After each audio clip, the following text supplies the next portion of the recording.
Sheesh, America sure has been interesting over the past year, huh? And what better way than with a Captain America story to offer a scathing criticism on what it's been like?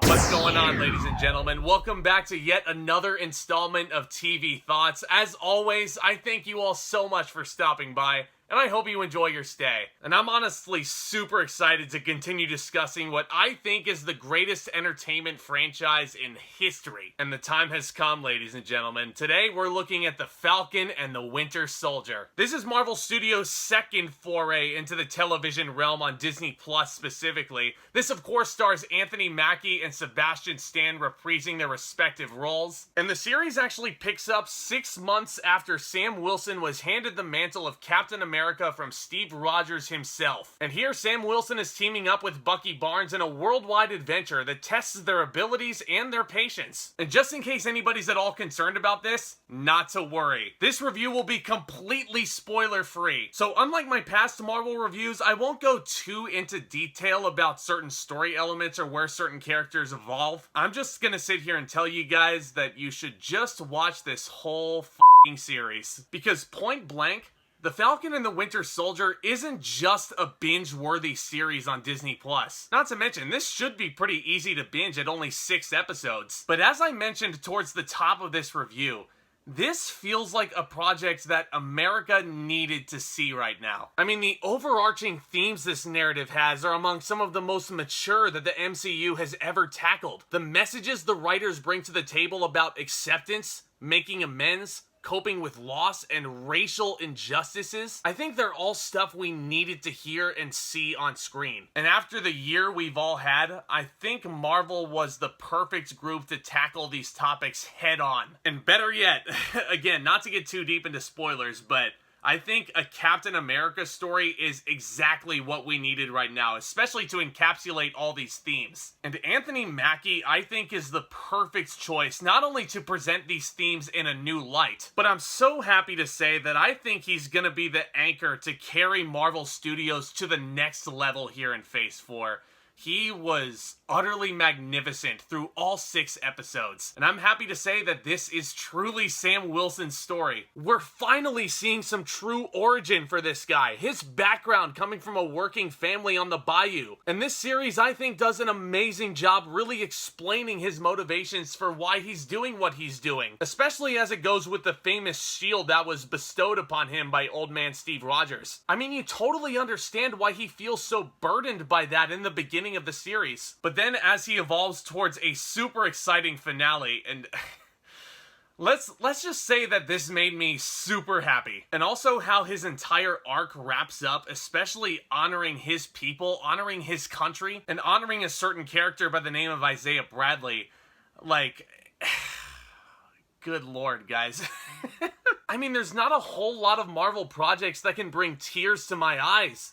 But this finale did it, man. Obviously, I loved Anthony Mackie so much in this series, and I cannot wait to see him in other Phase 4 projects and beyond. Not to be overlooked, though, is the equally great Sebastian Stan as the Winter Soldier turned White Wolf. He is once again stellar as Bucky Barnes, as to be expected. And I also loved all of his interactions with Sam throughout the series. They were lots of fun. A lot of their banter actually reminded me a lot of the Lethal Weapon movies. The therapy sessions that they have together as a tandem are just so awkwardly funny. In other words, my kind of funny. But definitely pay close attention to those therapy sequences, because those are absolutely integral to the evolution of Bucky's character within these 6 episodes. And I was incredibly moved by how that whole storyline paid off as well. And also important to Bucky's development is the return of Baron Zemo, playing off of the connection they share in Civil War. He's of course once again played by Daniel Bruhl, and I really hope this isn't it for him in this universe, because he's too good an actor to let slip. Now, speaking of hoping this isn't the last time we see a certain character, it's time. We gotta talk about John Walker, don't we? Oh, good f***ing Christ. Where do I even begin with this piece of shit? Let me just make one thing perfectly clear, as if you guys have not been spoiled on who John Walker is already. Just in case, I'm not gonna say what his identity is, but good God, I hated him. From the first time I laid eyes on him, he was a fucking prick. But then I saw that he was played by Wyatt Russell. You all know that he's the son of Kurt, and this got me really excited because I've always thought that Wyatt took after his dad super well. And I actually did enjoy his performance in Overlord, which if you've never seen it, pretty underrated zombie flick. But here as John Walker, man, he blows this performance out of the water. The character of John Walker is one you just can't help but despise for a variety of reasons, which I dare not give away here. But at the same time, you also can't help but be completely fascinated with this guy. And you also just want to learn why he feels the way he does and why he handles his business in certain ways. And Wyatt Russell, I'm sure, was chomping at the bit to get an opportunity to play a meaty character like this. And in the MCU of all places, he was so great. The actor himself was getting hate for the character as if he really was the character. And I mean, if you hate John Walker, good. Then Wyatt Russell's doing his job right. But please don't use the actual dude as a punching bag.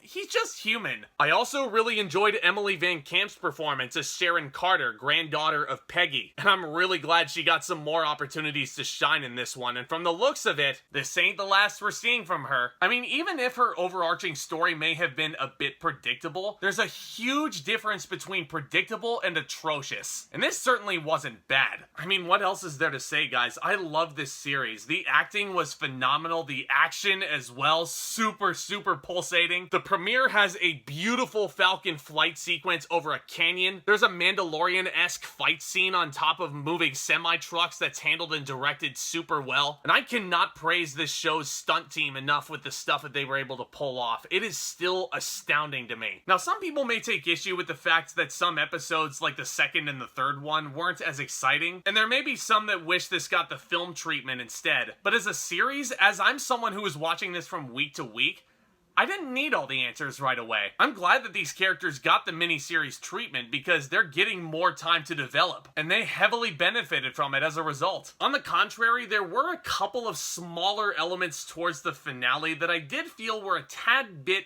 forced. Like, the reveals were cool and they explained it, and the hardcore comics fans will really get a kick out of them. But for the casuals, like, I don't know, I just feel like some of these changes would be a bit jarring if they've never read the comics. And speaking of characters that felt like they were coming out of nowhere, these flag smashers. We gotta talk about these people. Now, rumor has it that this storyline got a huge revamp in production to accommodate some pandemic limitations, and I can totally understand this being a situation out of their control, but I mean, even then, these just felt like more traditional run-of-the-mill bad guys. The performances are totally fine, I don't take issue with that, but I really have some huge problems with how the show presents them. They almost seem secondary to the conflicts going on between Sam and John Walker. Like, every time they cut to them, I kind of groaned, because all I was thinking was like, but that other stuff was more interesting over there. Also, you gotta love those dollar store masks that they're all wearing after dipping their hands into red paint and stamping their emblem on said masks. I mean, this just comes off super cheap, guys. What can I say? I expect better villains out of Marvel at this point, and without giving too much away, there are definitely better villains in this series than the Flag Smashers. Besides those couple of nitpicks, man, I really dug the Falcon and the Winter Soldier. Marvel and Kevin Feige, I am begging you, please give me more projects like this. I love these new Captain America characters. I want more. Whether it's more seasons of TV or films, I am there day one. I'm giving the Falcon and the Winter Soldier an A-.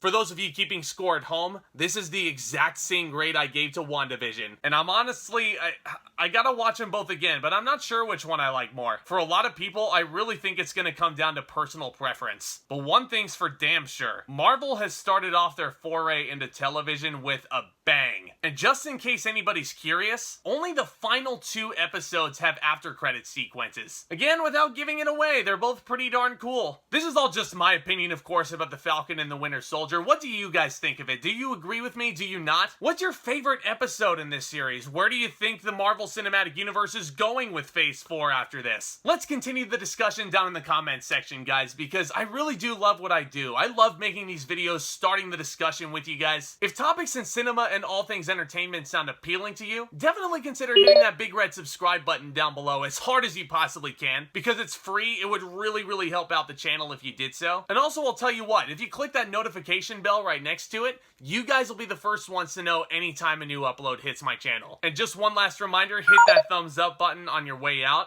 That would be even more awesome. And as always, look out for more exciting content hitting this channel very, very soon. You guys are the best. So with all that being said, back talk, commence!